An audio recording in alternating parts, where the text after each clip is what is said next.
Gossip world के नाज़रीन, अस्सलाम वालेकुम। दोस्तों, दोस्त एक ऐसी नेमत है कि अगर मुखलिस और सच्चा दोस्त मिल जाए तो फिर समझ लो कि आपके इस दुनिया में जितने भी मुश्किल काम हैं वो आसान हो गए।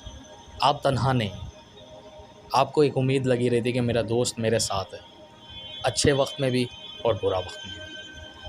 आज की हमारी स्टोरी जो है वो इसी टॉपिक पर है कि दोस्त की पहचान कैसे होती है। दोस्तों, बहुत पुराने ज़माने की बात है। एक गांव में एक शख्स रहा करता था और उसका एक बेटा था जो रात गए को आया करता था, आवारागर्दी करता था और समझ लें कि अपने माँ बाप के हाथ से भी वो निकल चुका था।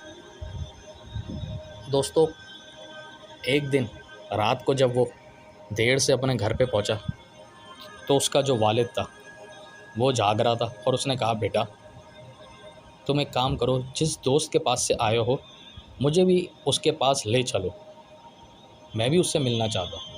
आखिरकार तुम्हारा दोस्त है, वो तुम्हारा दुख सुख का साथी है, क्यों ना मैं भी उससे मुलाकात करूँ। पहले तो बेटे ने टाल मटोल करी, इधर उधर की बातें करी और अपने वालिद साहब को घुमाने की कोशिश करी कि बाबा कल मिल लेंगे, आज तो देखें टाइम भी काफ़ी ज़्यादा हो गया।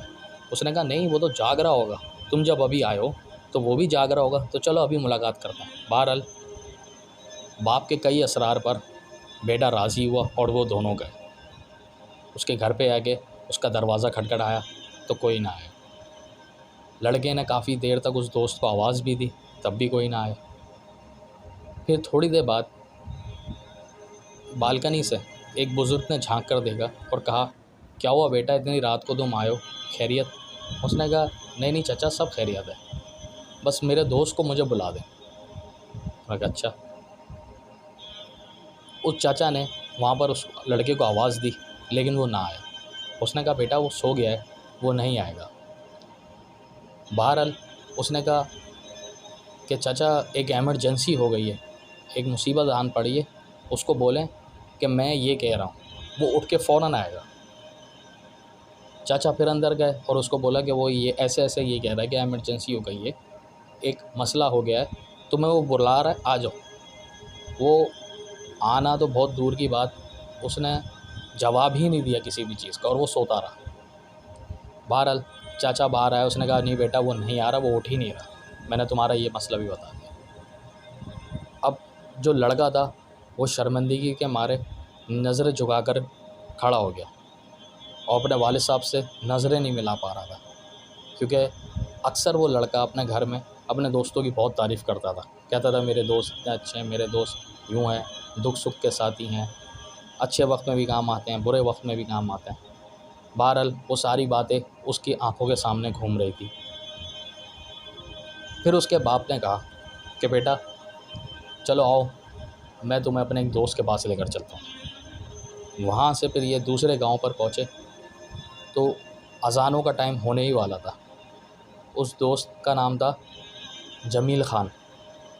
उसने उसका दरवाज़ा खटखटाया, उसके वालिद ने, तो कोई ना आया। फिर ज़ोर से दरवाज़ा खटखटाया और अपना नाम बताया कि मैं आया हूँ जमील ख़ान, दरवाज़ा खोलो मेरे दोस्त।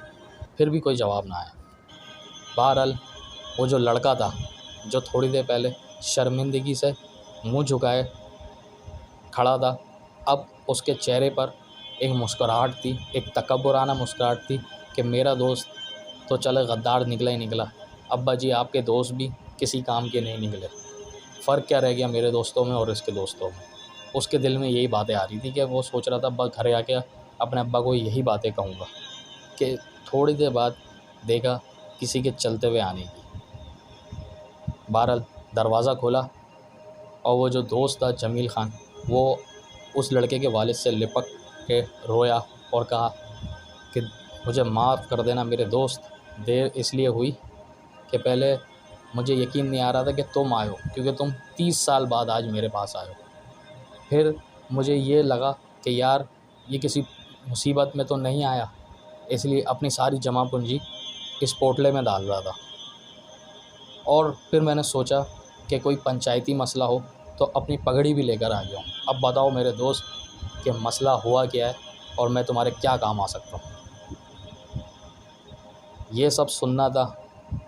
लड़के की आंखों से आंसू जारी हो गए और उसके बाप ने कहा, नहीं जी दोस्त, बस मैं तुमसे मिलने ही आया था और कुछ भी नहीं। तुम आए मेरे लिए उठ के इतनी रात को, और ये तुमने बताया कि तुमने पैसे भी इकट्ठे करके लेकर आए हो, अपनी पगड़ी भी लेकर आए हो।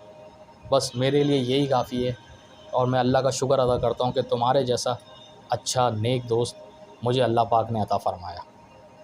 बहरहाल वो दोनों दोस्त आपस में मिले। लड़के ने अपने वालिद साहब से माज़रत करी और कहा कि आइंदा मैं ऐसे दोस्त बिल्कुल नहीं बनाऊंगा जो सिर्फ़ और सिर्फ अच्छे वक्त पर ही साथ हों। दोस्त वही होता है जो बुरे वक्त पे काम आए। बहरहाल दोस्तों, ये थी दोस्त की पहचान को लेकर एक छोटी सी सबक आमोज़ कहानी। हमें भी चाहिए कि ऐसे दोस्त बनाएं जिनकी सोबत से हमारी दीन और दुनिया दोनों संवर सके, जो हमारे मुश्किल वक्त में भी काम आए और हमारे अच्छे वक्त में भी काम आए। ऐसे हम दोस्त बनाएं जो अल्लाह के अहकामात के पीछे चलने की और नबी पाक सल्लल्लाहु अलैहि वसल्लम की सुन्नत की पैरवी करने की तौफ़ीक अता फ़रमाए। दोस्तों, वीडियो अच्छी लगे लाइक करें, सब्सक्राइब करें, शेयर कीजिए और कमेंट्स करके हमारी हौसला अफजाई भी करें। अपना बहुत ख्याल रखिएगा। अस्सलाम वालेकुम।